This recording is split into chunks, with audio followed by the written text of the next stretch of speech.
Chapter 11. Verbs, non-finite forms. Finite and non-finite verbs. Non-finite verbs are different from finite verbs. A non-finite verb is a verb form or clause which does not show a tense, number or person. Look at the following sentences. I go to the park to play. He goes to the park to play. In the first sentence, the verb go agrees with the subject I. In the second sentence, the verb goes is used with the subject he. In these sentences, the verb is limited by the person. Now, look at these given two sentences. He goes to the park to play. Singular subject, singular verb. We go to the park to play. Plural subject, plural verb. Here, the verb is limited by the number of the subject. A verb that is limited or restricted by the person and number of the subject is said to be a finite verb. The sentences given above have another verb, to play. This verb does not have a subject. It simply names the action denoted by the verb play. The form of this verb does not change. A verb which is not limited by person and number is called a non-finite verb. Non-finite verbs do not change their forms. Kinds of non-finite verbs. Non-finites are divided into three groups. The infinitive, to eat, to take, to speak, etc. Present infinitive, to have eaten, to have taken, to have spoken, etc. Perfect infinitive. The participle, eating, taking, speaking, etc. Present participle, eaten, taken, spoken, etc. Past participle. The gerund, eating, taking, speaking, walking, etc. The present participle and the gerund have the ing form and they function differently. The participle is partly a verb and partly an adjective. The gerund is partly a verb and partly a noun. Hence, the participle is called verbal adjective and the gerund is called verbal noun. The infinitive. Usually, infinitive is formed by adding the preposition to the root form of the finite verb. It is referred to as the verb. Examples. It is easy to know when someone is lying. She wants to go on a world tour. Full infinitive. An infinitive preceded by to is called a full infinitive. So a full infinitive consists of to plus verb. Examples. This is a nice place to live. She loves to play badminton. Bare infinitive. An infinitive without to is called a bare infinitive. Example. Mother lets me watch cartoons only on Sundays. Here, what is a bare infinitive? After modal auxiliaries such as shall, will, should, would, may, might, must, can and could, we use the infinitive without to. Examples.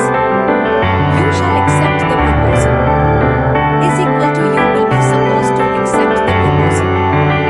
I will speak to him. Is equal to I have decided to speak to him. You should consult a lawyer. Is equal to I advise you to consult a lawyer. You must submit the work tomorrow. Is equal to you are ordered to submit the work tomorrow. I can sing. Is equal to I know how to sing.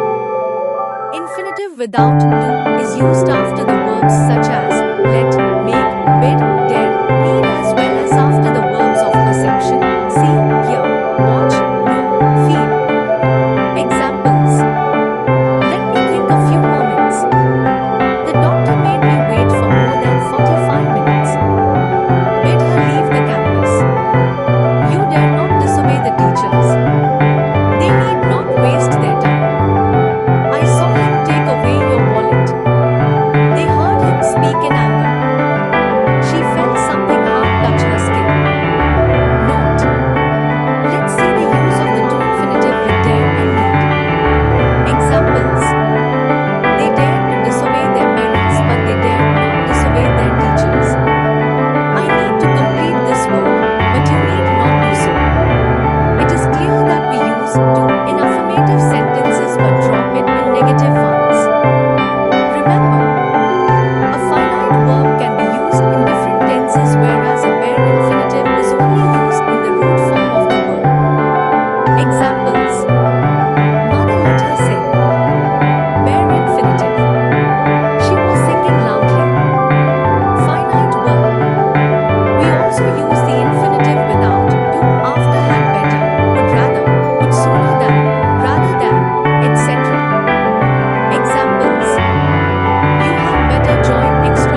nothing but shout.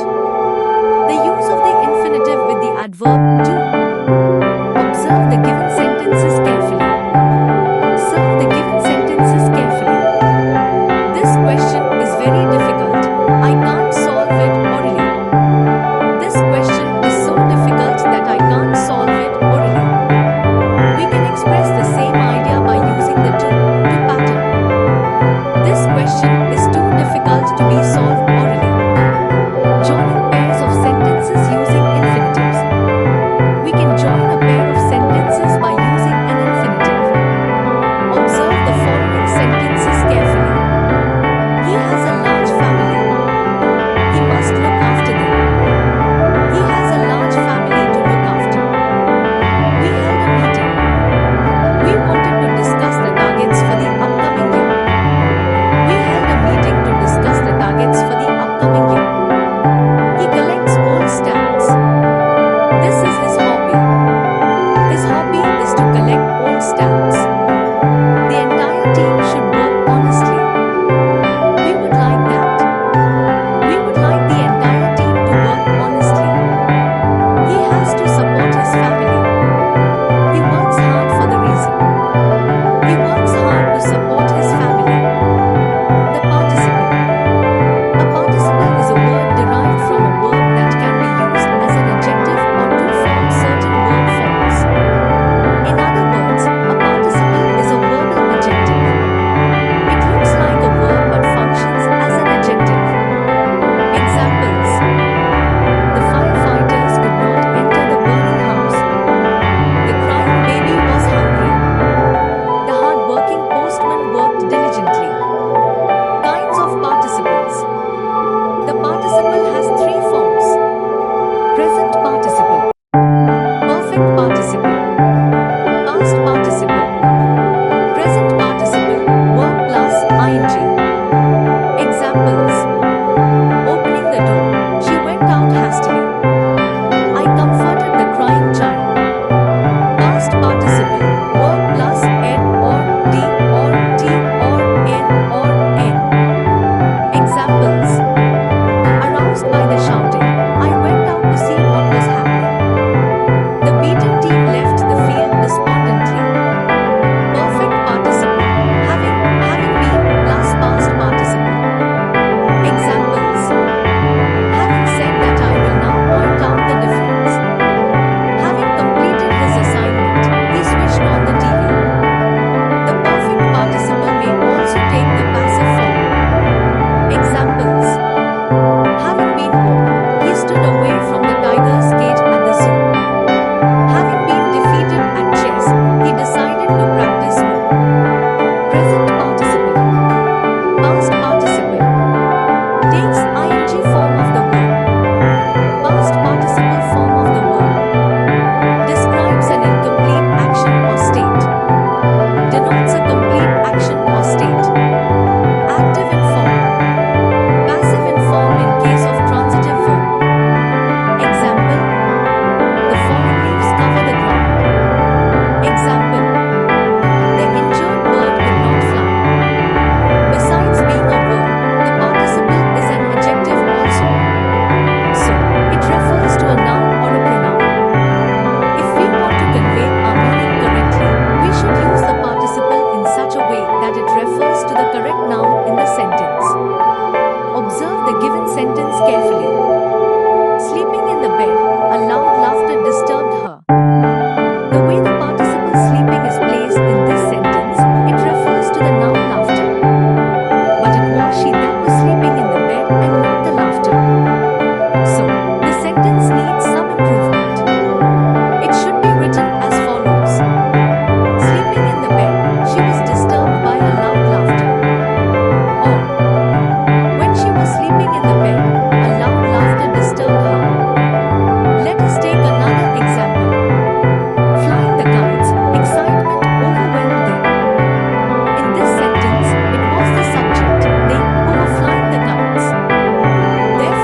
Singing answers the question likes what? So, it is an object. Here, singing is a noun and is also formed from the verb sing. Hence, singing is a verbal noun or a gerund. In sentence 2, in addition to being a verb form, the word singing also qualifies the noun queen and, therefore, acts as an adjective. So, singing is a verbal adjective or a participle, present participle. Gerund points to remember. A gerund is a verbal noun.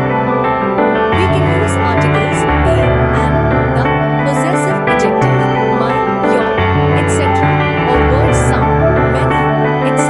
before a gerund. Examples: they waited for the rising of the sun. Article the. I did not notice her smiling. Possessive adjective her.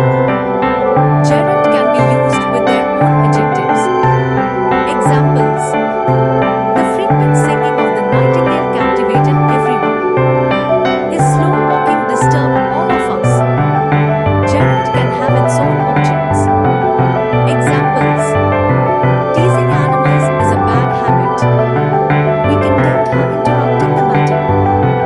Gerunds replacing infinitives. Observe the given sentence. Anshu and Priya like to dance.